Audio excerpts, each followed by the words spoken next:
Hey, what's good today? It's another beautiful, sunny California day, and this California boy finds himself once again in the town of Tracy. Now, Tracy holds a special spot in my heart. I was born in Tracy. I didn't grow up in Tracy, but I did live in Tracy during high school, and I guess you could call that my formative years. I like to call it my formidable years. Those high school years when a lot of strange things were going on in my life, and I didn't really have the focus, mental energy, and clarity that I like to think I have today. And, you know, whether or not I realized it at the time, yeah, I know there's garbage men back there. I picked the perfect time to start recording, didn't I? Across the street, the Grand Theater, apparently making a lot of garbage nowadays. Anyways, what was I talking about? Living here in Tracy during high school, whether I knew it or not, it really started shaping and cultivating my love for local history. And if you watch my channel at all, if you know me even a little bit, you know I love local history, especially in these little Central Valley towns like Clovis, like Turlock, like Tracy here.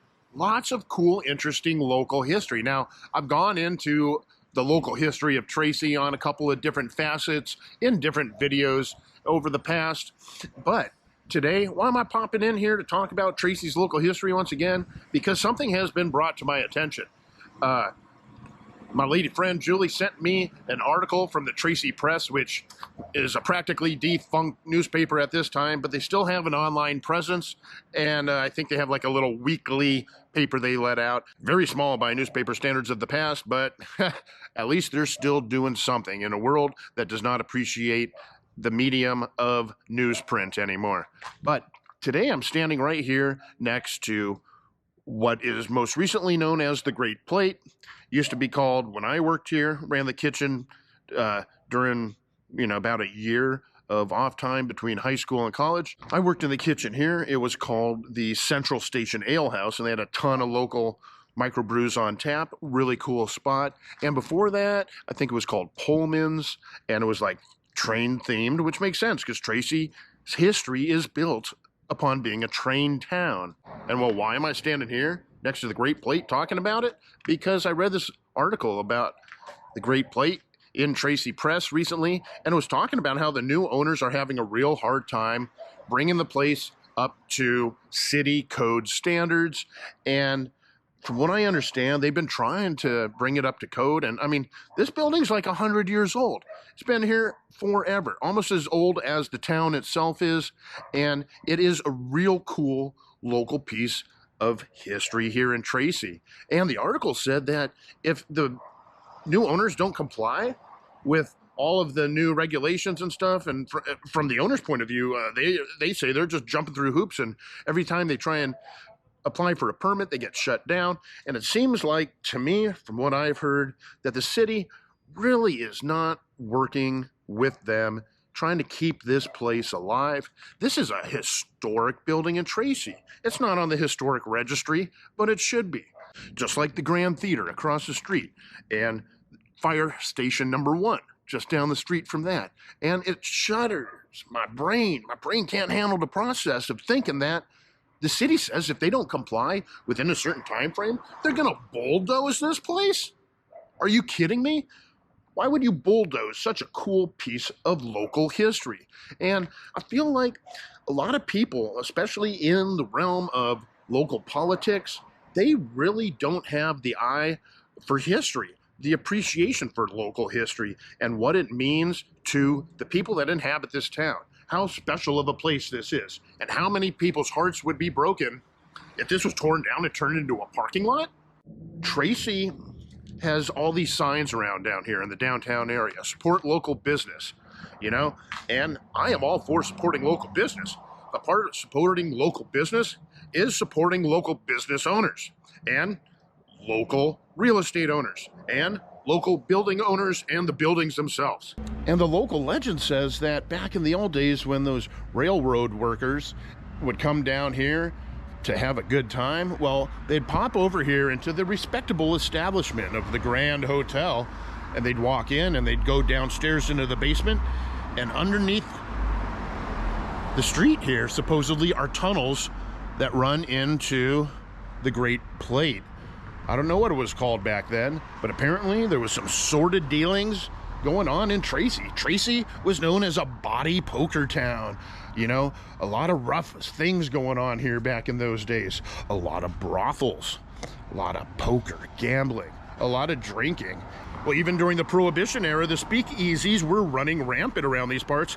Of course, hardworking train men, they want to come and let loose and have a good time, but they also want to be respectable, remain that public image of the hardworking man. So they pop in there, zippity-doo-dah underground, come over here to have a good time.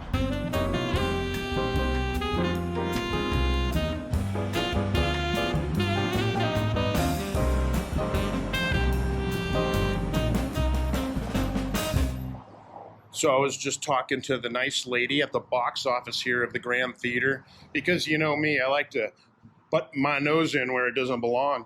And I'm always trying to get the lowdown, the skinny, the who's doing who with what and where report, especially on the underground tunnels. I've talked to a couple of people that work here, and I mentioned the basement, and their eyes light up, and they go, yeah, we definitely have a basement. But no, I haven't seen anything in regards to tunnels. But there wouldn't be tunnels there right now. They would be covered up, concreted over, blocked up, you know? So I would still like to get down there and check that out. I wish I would have known about this kind of history or cared so much about it when I worked back there at the Great Plate Central Station Ale House. But those are the things that children really don't care about, do they? Where am I going? Well, that's a good darn question, isn't it? I'm walking along the side of the Grand Theater because a lot of people don't realize this. Part of the Grand Theater is this historic building, which I'm glad that they own, so the city can't tear this one down. This is the original Tracy Town Hall and Jail, erected in 1900.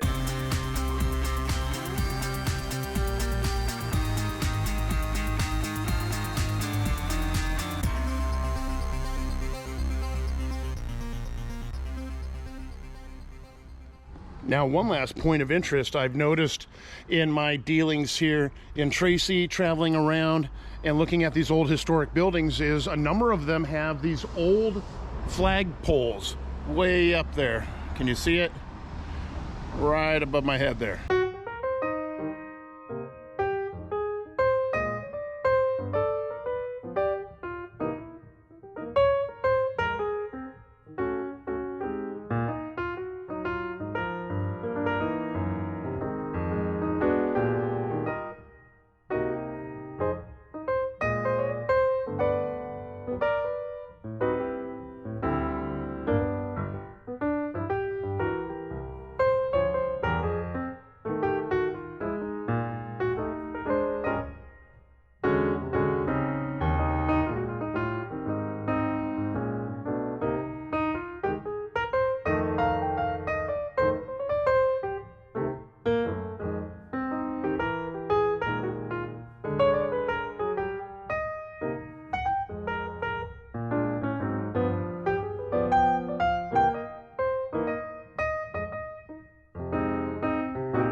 I don't know. I know a lot of work needs to go into this place, but I still think in my mind's eye, my fantastical little mind, I think that this would make a super awesome boutique hotel. Especially if you embrace the local history, the trains, the building, Poker City, you know, Hazel's Brothel, all these local history, legends of folklore. Incorporate that into a cool boutique hotel right here across from the Grand Theater and right around all these new cool restaurants going in. The town's trying to build itself up into this like cool downtown area that's like a destination that brings people in, the cool outdoor vibes and all this. Well, why not just tear down this building and build a parking lot, right?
Watch out for